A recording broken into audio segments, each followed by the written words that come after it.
This podcast is part of E2C Network, where we share the whole Auburn experience. War Eagle Auburn fans, welcome to No Huddle, your source for Auburn football news and E2C Network.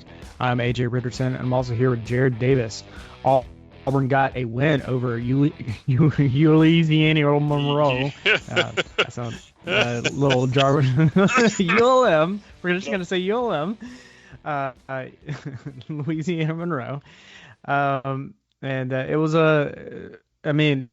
for a game that, it's for a group of five game. Auburn came to play. I think the only drive I would say we really didn't come to play was the drive right out of the half where ULM drove the ball. But besides that, I think Auburn did everything that we should have done and what we came out and planned to do, which I feel like is encouraging. Of course, you can't really tell, I don't think, a whole bunch from this game. But there are some definite bright spots from this game. And I'm excited to talk with them about them with you, Jared. How you doing, Jared? First off, how was the watching experience for you? I think you were out again with soccer stuff, but I think you got to watch some of the most of it, at least at this point.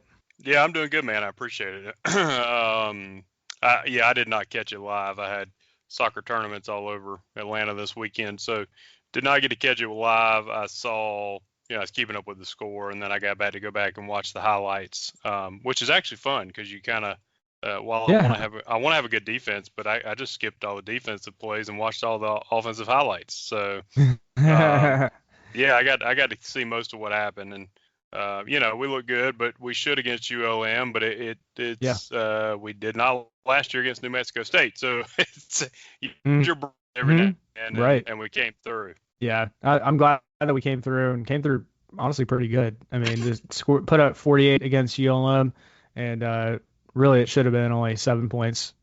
I think that last drive where ULM scored was a little like fluky or whatever. We probably had our third stringers in from what I was kind of looking at. But either way, Auburn is now 4-6, and I think it was a pretty solid outing for Auburn, pretty much in all aspects of the game. A few things. I went to the game. I actually got to sit with Kyle Loomis, and that was a good time watching it, absorbing the game with him. And one of the things that he and I think we both realized this, it was either into the third quarter or early fourth quarter, was we were looking up the stats on the scoreboard, and we didn't say anything, but we were like, we both kind of made eye contact with each other, and we were like, that's wild. And the stat I'm talking about is at that point we still had 0 penalties, and we didn't want to speak it out loud, but we both looked at each other like, this is wild. I don't think I've ever seen a game where Auburn's not had a penalty, at least one. And here we are with about 15 minutes to play, and here we're just holding our breath. Can we do it? And at the very end, I think Walker White kneels the ball down, and we're like, thank goodness, we actually did it. We did it, guys. No penalties in a game, which apparently hasn't happened, at least from the stats that people can look back as far as the year 2000, but it might even have gone past then. So pretty wild. Jared, have you even, I feel like Auburn played some clean games, but we still have at least 1 or 2 penalties in a game. Can you remember any other games where we've come out and not had a penalty, or kept the number of penalties down? I don't remember any 0 penalty games. That's pretty good. You can't. It's almost impossible to do that, to be honest with you. So very impressive. It's a good sign. If we're going to have to do that against our last 2 opponents to even have a chance. So I know it's. Oh yeah. I know it's ULM Louisiana. What did you say at the beginning? What do you call them? I don't know. I know it was ULM. Louisiana. I know it was ULM, Yeah. but it's hard to go out there. It'd be hard to go out there against a high school team and not commit a penalty. So, that means what it is a sign of focus. You come out of a bye week. It looks like everybody was focused on the plan, and for a team to be 3-6, to before that game to still have that much focus. That's promising. I think you can take that away from it. Oh yeah, I mean, you saw the fight in the players. You still saw, in my mind, for a team that's came into this game 3-6, they were still having fun, and you could tell there was some unity on the team. And honestly, one of the other bright spots was, which I didn't necessarily anticipate, was Peyton Thorne looked actually pretty solid, even after, I think, during the bye week, not even throwing at all. And then the week before the game, Hugh Freeze was saying that they really didn't have Peyton passing anything past like 10 yards. So, for somebody who's still, he looked pretty solid out there, but you could tell his shoulder was still not 100%. To have 5 touchdown passes in a game is really a solid. I mean, again, it's ULM, so take that with a grain of salt. We did that earlier this year against some of our easier opponents, but I mean, it literally looked like a well-oiled machine. Our offense was just doing pretty much whatever it wanted to. One other thing that was actually kind of encouraging about this offense and what Peyton Thorne particularly did was we put together some good drives. We had a 99-yard drive that took almost 8 minutes of time and was 16 plays. We also had a 10-yard drive that led to a touchdown. We also had a 8-play drive, and we actually did that twice that led to touchdowns. So good sustained drives. It wasn't just these big, huge plays that, I feel like Auburn's kind of, it's like do the big play or we don't score at all. We actually put together good drives and good plays. So again, it is ULM, but I think whatever that was, maybe you can take some of those combinations of what you did and bring that into the last couple of games of your season.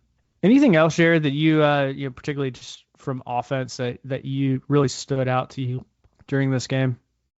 I only caught the clip, so it's kind of hard. But from a stat standpoint, I think it really encompassed what we probably should have been doing all year and kind of force feeding your 3 best players. I mean, yeah. From the stat line, Cam, KOS, and Jarquez. Mm-hmm. And it's fine to look around and try to, but at some point, just throw the ball up to Cam. I think that was proven yesterday. Yeah. Or Saturday. KOS is always in the right spot. So yeah, at some point, I think if you're going to win these next 2 games, you're going to have to just throw 50-50 balls to Coleman. And they're 50-50 balls for a reason. He won't catch them all, but he might be more 60-40. So, Mm-hmm. you're gonna have to create some big plays. And I think that was it. I think your plan going into A&M and Alabama is direct the ball to your best 3 players as much as possible.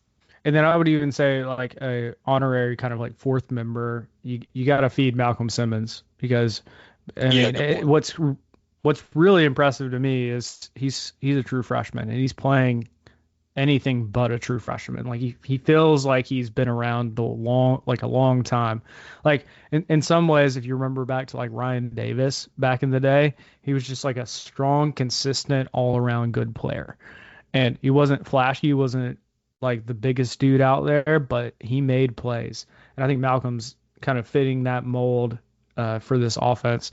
And there's so many good things that Malcolm does. And I just felt like by himself, we got to feed him too, along with the 3 other guys, KLS, Cam Coleman, and obviously Jarquez Hunter. I do want to also talk about some of the freshmen, because we talked about Cam Coleman. I mean, he's, to me, the real deal. Malcolm Simmons, consistent, really fast, getting a lot better at route running and catching the ball, everything. Then you got players on the defensive side like DeMarcus Riddick, who got his first start, at least officially, and he continues to improve. He got a tackle for loss, also got a sack. You have guys like Caleb Harris, who's just, again, getting towards the top of your stats and tackles. I mean, these guys, I think, is if you're looking for like a proof that young guys can come in and play under Hugh Freeze, those are some of your big like you look at those guys, and I'm thinking about the 2025 class or 2026 class. They're probably looking and making sure, like, hey, if I come to Auburn next year or the year after, will I get play time? And I think it's pretty obvious, like, you will get play time. Uh, so I think you kind of gauge that, and I think that helps keep this recruiting class together for this next year.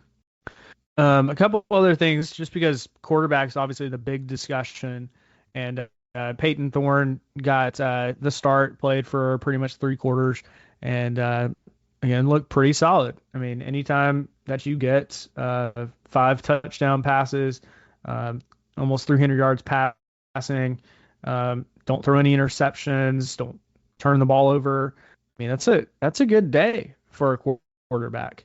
But I think it was kind of interesting, and it shocked me kind of in the moment to see Walker White jog out there in the fourth quarter and get some extra reps when early in the season you saw Hank Brown come out there and even get the start one game, or I think it was a couple games, right? Yeah, he got started a couple games. So that's. Do you think like that's a sign that we're like Walker White is the future, or was this truly just let's see what Walker White can do? What's your thoughts on kind of how they use the extra quarterbacks? I think it's a combo of things. I think number one, it's the new era of transfer portal, and you're wanting to keep everybody happy. So I think there's like, hey, let me try to get this guy some playing time. I also think that it might be not even necessarily who the second quarterback that came in was, but I think the fact that Hank didn't start is pretty telling about the future of the quarterback room, because Peyton Thorne had missed playing time, he missed practice. We haven't been winning with him, so if you're like, and it's not all Thorne's fault, but if you're thinking, all right, we're 3-6, Hank has gone out there and beaten a team like this before in New Mexico, like put Hank in there. The fact that we did not makes me think that maybe Walker White, but none of the other 2 quarterbacks are probably ever going to be the starting quarterback at Auburn for a season. Yeah. So I think that was pretty telling. But yeah, from getting Walker in, I think it was more of a recruiting of a current player type situation. Let's try to keep him happy. Yeah, I mean, I don't think Walker White had come in at all this season. Is that right? No, he had not. Okay. So, I mean, in some ways, it's let's just see what he can do. I think we had seen both Holden and Hank Brown. So, I mean, I guess it was just a matter of this is probably your last shot to actually see Walker White before probably the off season and whatever that holds for all these quarterbacks. And I know there's a big conversation going on because Peyton will be gone. He'll be out of eligibility. Do we go after a transfer quarterback? Because I think if you do, one of our current quarterbacks, besides Peyton, obviously, will have to leave the team. Who, like, I mean, this is just speculation, obviously, but, like, who would that be? Like, I think Holden's probably top of mind. Like, I just don't see a path to playing time for Holden. Maybe I'm wrong, but I just don't see it. I mean, he just keeps getting passed over and over and over, and I'm like, he's probably getting tired of sitting on the bench. Like, I know I would if I was him. Like, who do you think Holden's probably at that bottom of the pecking order at this point? Yeah, I mean, I think so. I mean, just from logic, yeah, he's been here now 3 years, and he was not the option when you went away from Thorne in the middle of the year. He was not the guy. Which I think Holden has a very strong and accurate arm. That's not the only thing to be. Remember, was it Tank or somebody at their pro day? They chose Holden as their quarterback because he throws a good ball. But that's not the only thing that makes a good quarterback. So I think you're right. I think if you're going off of metrics and how well they did in high school and everything, Walker White's probably the only one on the roster that you would say, okay, this guy can play SEC caliber football. I think Hank Brown brought promise because he is a taller kid, and Yeah. he has that moxie that, like, I'm going to stand in the pocket and rip it. Yep. And I still think there's something to that. I think you can mold that into something. Oh yeah. But another thing too, real quick. I mean, I think he was fine, but if you would have lost to Louisiana-Monroe, that would have been hard to overcome. Oh, for sure. Like team morale for this year, plus, I mean, just overall perception. You're probably, I can almost guarantee if you lost against this game, you lost it this game, you probably are gonna finish the season 3-9, which that was 2012, and that was the year that we had Chiswick get fired. I mean, that the precedent's already been set. I mean, yes, the buyout's still pretty high, but I mean, if you only put up 3 wins and none against really good teams, like, not good. It's just not a good season. Yeah, so I think some people are like, why is he playing Thorne at all? Thorne's not here next year, but the counter argument to that is, if he really is the best option, you put the best option out there, and theoretically, do not laugh, but mathematically, we can still make a bowl game. So if he thinks it's the best option, and you still can't technically make a bowl game, I'm not totally opposed to that. I understand people wanting to play younger guys, but if you know for a fact, if you're in practice every day and you're like, I've been coaching for 30 years, and I know for a fact that person will never be our starter, then I don't know that it really matters. I mean, go with Thorne. Yeah. Like I was, if you go based on the probabilities that ESPN gives for what you're going to win, so for the A&M game, Auburn has a 42% chance, which is a little bit higher than I would have given us, but it is at home.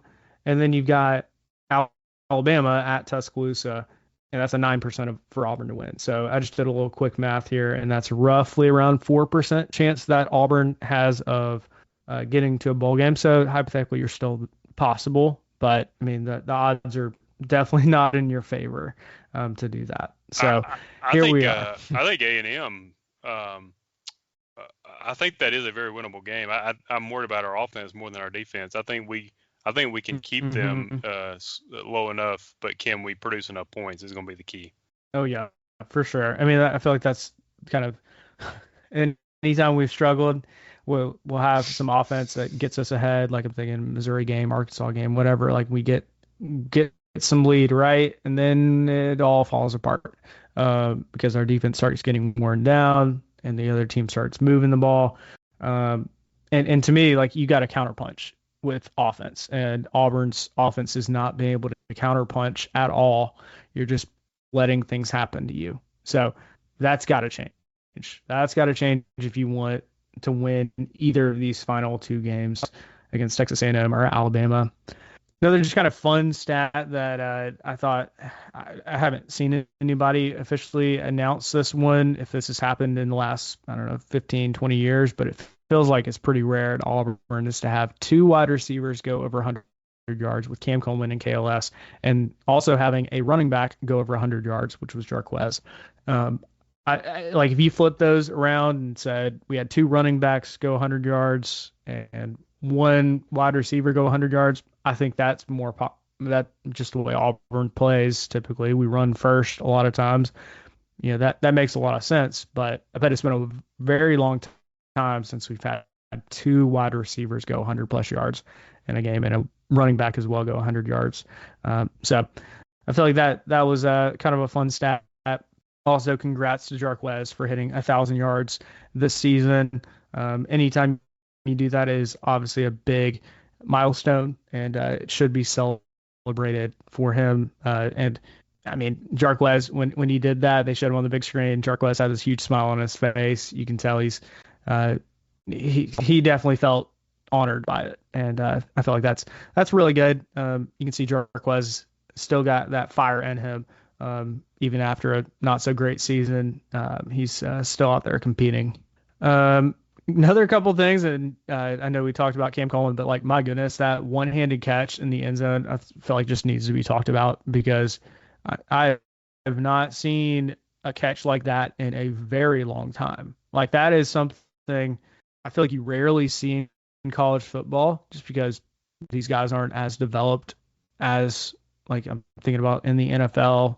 But here we are, and Cam Coleman made this crazy catch on the just out of fully extended, brought it in, touchdown. Like wild. I love that so much.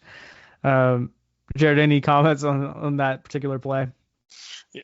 I had already, my phone blew up with friends, saying "Holy cow!" and then explaining what it was. So I saw it later on, and yeah, I mean that was just amazing. I mean, we've been lacking a guy to be able to do that for a long time. So it's exciting. We're gonna need it the next 2 weeks. Yeah, we are. Yeah, I mean that was a pretty amazing catch.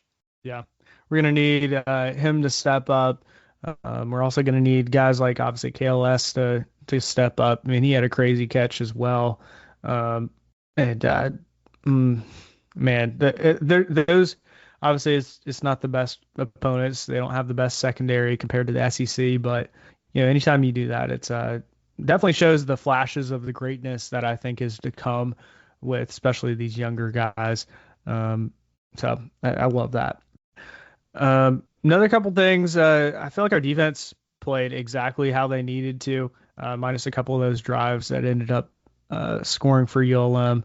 And halftime, Auburn had held ULM to only 70 yards, and then pretty much held them under 200 yards. If you kind of again don't count that very end play where they threw a deep pass, and besides that, I mean, Auburn did exactly what they needed to on defense, and I expected nothing less from them. Definitely showed why our defense is really good.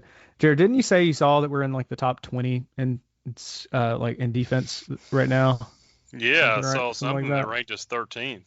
I don't know if that's total defense, probably total defense 13th. Which I mean, that's good. And yeah, I feel like I feel like that we're not, I don't know about the defensive line, but I feel like a lot of our other players are not like seniors. I know Asante is, but I don't know. I feel like the secondary and some linebacker contributions are true freshmen, to be honest with you. So that's pretty promising. Oh yeah, yeah. I mean, I've always thought that our defense has been pretty solid this year, but when you start looking at the whole of what our defense is doing to slow down teams, I mean, it's doing exactly what it needs to. And obviously, the unfortunate thing is our offense. It hasn't been able to respond when defense gets the stops that they need. I mean, I know for a fact we outgained two of our losses. We outgained the opponent by 100 yards. And I saw something the other day that said, and of course, a lot of teams might could say this, but it said if we averaged 28 points, which is not crazy. If we averaged 28 points a game, we would be 6-1. I don't know when that was put out, but that was obviously a few weeks ago. But I mean, the defense is basically they're giving you chances. Yeah, exactly. Yeah, and I just looked up, at least from the NCAA stats, we're 18th. Okay. So it's not too bad, honestly. No, I mean, if you can, if you're anywhere in like the top 25, you should be able to. You shouldn't be 4-6. Let's just say that. Yeah. Oh, for sure. I mean, we've discussed this. This year isn't a statistical anomaly with everything Auburn. It feels like we have a 95% chance to win to the end of multiple games, and we lose them. Like that shouldn't happen, but here we are. And that's, I think we've cleaned up a lot. Like we've cleaned up a lot of those turnovers that I think were big issues with us losing those games. But I mean, you still have issues with offense, putting together drives and sustaining drives against good opponents. So plenty of ways to go. And I just have to remind myself, I was talking to Kyle again at the game when he was sitting next to me. And I was like, this just feels like another rebuilding year. And I think you have to like put it in that perspective that we are not there by any means, and probably won't even be there next year, as much as I'm sure it'll start getting hyped up as next year is a do or die year, which I'm sure Hugh Freeze is probably getting told that from some higher ups, and should honestly feel that. I mean, you have to have that fire and that pressure under you especially in the SEC when you're getting paid that much money. I did want to talk about one last thing with kind of special teams. Towns Magoo was still doing some kickoffs, but for field goals, we had a Birmingham Southern transfer in, I'm going to probably butcher his last name, Vachon? I don't know. One of those, maybe. Good for me. Just but he made his PATs and also made his short field goal. So, and he looked pretty confident out there, which I think is pretty cool. I read an interesting story about him. I'm sure you can go find it. But he, after Birmingham Southern, as a university, got shut down last year. This was, the baseball team was still playing, even though the university had shut down, or I think that's what it was. And so did their college football team too. And Ian was part of that, and he was just kind of sitting on his, working, not doing a whole bunch. And I got a call and was like, "Hey, you want to come play for Auburn?" And he, from that point on, got convinced that he wanted to come. And honestly, very thankful that we have another kicker in there that can make those field goals. So that was good to see some adjustments there in the kicking game. Gives me a little hope for what we can do in the near future with the last couple of games of our season. I will say I saw it was 10-0 at one point, and I was almost more floored about that. I was like, "How did we make a field goal?" And then I did find out it was the walk-on, I guess, or the transfer.